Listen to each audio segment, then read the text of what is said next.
जय श्री राम मित्रों, क्या आप भी पचमढ़ी जाना चाहते हैं तो ये वीडियो आपके लिए है। वीडियो थोड़ा लंबा हो सकता है, तो अगर आप अच्छी जानकारी चाहते हैं तो कृपया पूरा देखें। सबसे पहले आप जब जाते हैं पिपरिया रेलवे स्टेशन पर, तो वहाँ से पचमढ़ी लगभग 55 किलोमीटर दूर है। आप बस से जाना चाहें तो 80 रुपये लगते हैं, और अगर आप 4 व्हीलर से जाएंगे तो लगभग 400 रुपये एक 4 व्हीलर का लगता है। तो आप 4 सदस्यों 5 सदस्यों सब उसमें बैठ के जा सकते हैं। तो आपको सबसे पहले जाना कहाँ है? जब आप बस से जाएंगे तो आप बस स्टैंड पर पहुंचेंगे, और बस स्टैंड से पास में ही राम मंदिर है, 5 मिनट की दूरी पर है केवल, और उसको गांधी चौक भी बोलते हैं। वहाँ पे आपको होटल्स मिल जाएंगे 600 रुपये से लेकर 6000 रुपये तक की रेंज में। जैसा भी आप उचित समझें वैसा आप ले सकते हैं। थोड़ा सा आपको घूमना फिरना पड़ेगा। हाँ, अगर आप 4 व्हीलर लेके जाते हैं तो जो ड्राइवर आपको लेके जा रहा है उसका, किसी भी होटल में आप जाएंगे तो उसका वो फिक्स है, उसको 300-400 रुपये मिलेंगे वहाँ पे। तो अगर आप चाहें तो वो उसके साथ चले जाएँ, 300-400 रुपये उसको लेने में कोई दिक्कत नहीं। एक दिन का आप बुकिंग करवाएँ, ऐसा बोल के जाएँ कि एक दिन की बुकिंग करना है केवल, शाम को परसों हम निकल जाएंगे, ऐसा करके आप बोल सकते हैं। तो ये आप जाके बढ़िया होटल ले लें, वहाँ पे होटल मिल जाएंगे आपको। हम जो होटल में रुके थे लगभग वो हमारा था 4 बेड।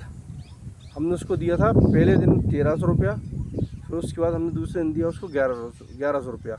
होटल सूर्यांश करके एक वहाँ पे, उसमें हम रुके हुए थे। उसके आसपास बहुत सारे होटल्स हैं, आप चाहें देख लें, आपके बजट के अनुसार जैसा आपको सुविधा हो। आपको कैसा घूमना है, कहाँ घूमना है, वो आपको बताता हूँ मैं।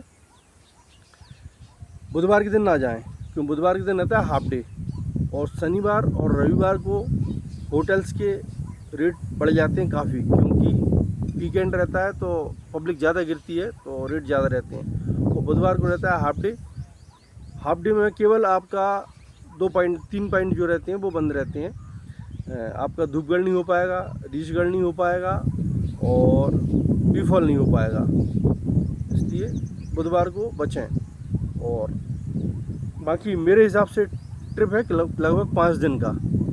जी हाँ, लोग 2 दिन के लिए जाते हैं, 3 दिन के लिए जाते हैं। 2-3 दिन में पचमढ़ी में कुछ नहीं होने वाला, क्योंकि आपको आनंद लेना है तो लगभग 5 दिन आपको रुकना पड़ चाहिए मेरे हिसाब से। तो 4 दिन भी सफिशिएंट है वैसे तो, 4 दिन में भी आप घूम सकते हैं। तो आपके लिए पहले दिन आप लगभग 1200 रुपये की जिप्सी हो जाएगी आपको होटल के बाहर से ही। तो वो आपको घुमा देगा गुप्त महादेव, बड़े महादेव, जटाशंकर, और क्या बोलते हैं, जटाशंकर के अलावा आप जा सकते हैं हांडी को, प्रियदर्शनी, ग्रीन वैली, ये सब आप चले जाएंगे। मगर आप लगभग 1500 रुपये देंगे तो आप पहले ही दिन में चौरागढ़ भी जा सकते हैं। तो आपको सुबह 5 बजे उठना पड़ेगा और 6 बजे आपको चौरागढ़ के लिए निकलना पड़ेगा। चौरागढ़ मंदिर आप ऊपर जाएंगे, बढ़िया दर्शन करेंगे। 1364 सीढ़ियाँ हैं लगभग वहाँ पे। तो लगभग हमें लगा था 1 घंटा चढ़ने में और 1 घंटे लगभग उतरने में लगा था। मतलब लगभग मोटा मोटी अपन देखें तो 2.5 घंटे करीब हमको लगा था। आधे घंटे मुँह पर भी रुके थे। स्थानीय लोगों का कहना रहता है कि भाई 3 घंटे चढ़ने में 3 घंटे उतरने में लगते हैं, मगर हमारे लिए लगभग 2.5 घंटे में चढ़ना उतरना सब हो गया था। तो जैसे ही आप चौरागढ़ से नीचे उतरेंगे तो आपको गुप्त महादेव तो मिल ही जाएंगे, वहीं पे ही हैं। और वहीं फिर उसी रास्ते पे आपको जो सब पॉइंट मिलेंगे जो मैंने आपको बताया अभी, ये सब उसी रास्ते पे है।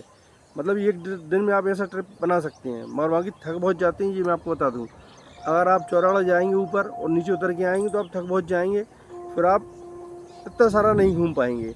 अगर आपकी कैपेसिटी अच्छी है तो आप एक दिन में ये पूरा कर सकते हैं। और दूसरे दिन फिर आप चले जाएं, लगभग 3460 रुपये का एक आपका जिप्सी का, और एक उसका बाइसन लॉज करके जगह है एक, बाइसन लॉज पे जाके अपनी बुकिंग कर सकते हैं आप, या होटल वाले से बोलते हैं वो भी आपकी बुकिंग कर देगा। लेके 3460 रुपये ही वो आपकी जिप्सी आपके वहाँ जाएगी होटल पे और वो ले जाएगी आपको। तो 3460 रुपये में आपको वो ले जाएगा बी-फॉल, धूपगढ़ और रीछगढ़। एक आध दो बीच में कुछ थोड़े बहुत पॉइंट दिखाए तो दिखा देगा वो आपको।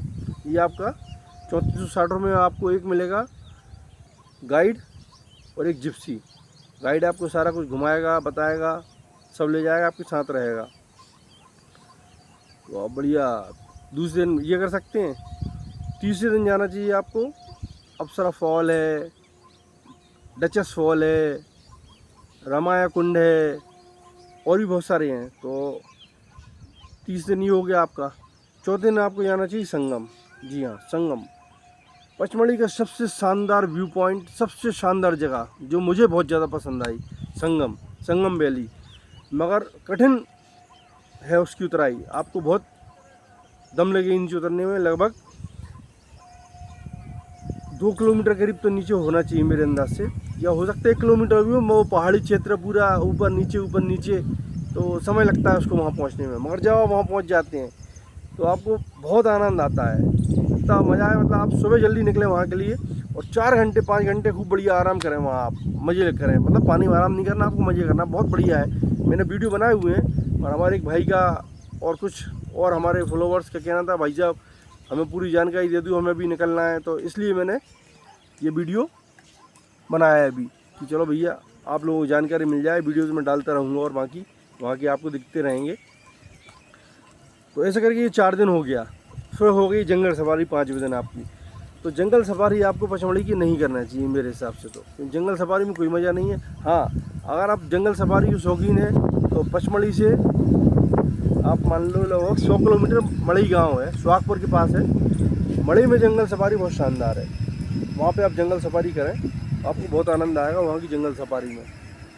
तो वो जंगल सफारी बहुत अच्छी है, वहीं करना चाहिए। आपको सारे जानवर बढ़िया अच्छे देखने को मिलेंगे वहाँ पे। और फिर कुछ और भी चीज़ें हैं, आप देखेंगे घूमेंगे तो आपको कुछ थोड़ा अनुभव भी होगा।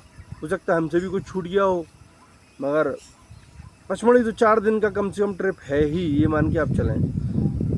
दिखते हैं कुछ जानवर जंगल सफारी में, इतने ज़्यादा कुछ विशेष नहीं दिखते मेरे हिसाब से। और अगर आप बी फॉल जाना चाहें अकेला तो आपको लगभग 25 रुपये का टिकट लगेगा। आप पैदल बी फॉल जा सकते हैं अकेला, और धूपगढ़ और रीच कर नहीं सकते, उसमें आपको गाइड लेना ही पड़ेगा। और संगम के लिए आपको 17 रुपये लगता है जाने के लिए। ये सब टिकट आपको मिलते हैं बाइसन लॉज से।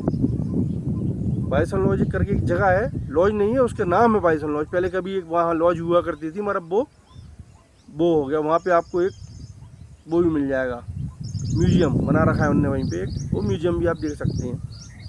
तो ये बाइसन लॉज है, वहाँ पे सब बुकिंग होती है। तो आप ट्रैकिंग करना चाहें तो अपने टिकट लें और चले जाएँ, आपको गाइड की जिप्सी की कोई ज़रूरत नहीं है, ठीक है ना। मगर कुछ पॉइंट ऐसे हैं जहाँ पे आपको गाइड और जिप्सी लेना पड़ेगी। संगम व्यू पॉइंट में हमने गाइड नहीं लिया था, उन्होंने बोला था आप गाइड ले लो, मैंने कहा नहीं हमें नहीं चाहिए, हम पहले जा चुके हैं। तो हमें सब अनुभव था, तो हम ऐसा बोल के चले गए, जबकि हम पहले नहीं गए थे, हम पहली बार ही गए थे हम भी। मगर हमें समझ में आ गया था कि अब गाइड की ज़रूरत नहीं है, एक दिन हमने गाइड ले लिया था। क्योंकि वो जो धूपगढ़ और रीचगढ़ वाला सिस्टम है, वहाँ तो गाइड जाना ही है, वो देते ही हैं, आपको लेना ही पड़ेगा, वो मजबूरी है आपकी। बाकी जिप्सियों में खूब बार्गेनिंग होती है जब बाहर मार्केट में रहती हैं आप। संगम व्यू पॉइंट के लिए आपको 400 रुपये लगेंगे, 200 रुपये जाने के, 200 रुपये आने के, ठीक है। मगर वो कोई लेके जाते नहीं है, इसलिए क्योंकि उनका दिन ख़राब हो जाता है 400 रुपये के चक्कर में, इसलिए वो लेके ही नहीं जाते। तो आप वहाँ से पैदल भी जा सकते हैं, कोई दिक्कत नहीं है अपने होटल से। क्योंकि आप जहाँ पे होटल से रुकेंगे ना, वहाँ से पूरा पचमढ़ी आप ये मान के चलें लगभग 2-3 किलोमीटर के अंदर सब कुछ है। अच्छा सब कुछ 3 किलोमीटर के अंदर सब कुछ बढ़िया है। मतलब अगर आप अच्छे ट्रैकिंग वाले हैं तो 5-7 किलोमीटर 10 किलोमीटर रोज चल सकते हैं, तो बढ़िया आराम से 3-4 दिन में सब घूम सकते हैं। मगर बच्चों के साथ नहीं हो सकता है ऐसा काम, क्योंकि बच्चे थक जाते हैं, क्योंकि पहाड़ों पे चढ़ना उतरना ये बड़ा होता है वहाँ पे। बाकी आप लोग समझें, जैसा आपको जाने की मन हो। बाकी जय श्री राम।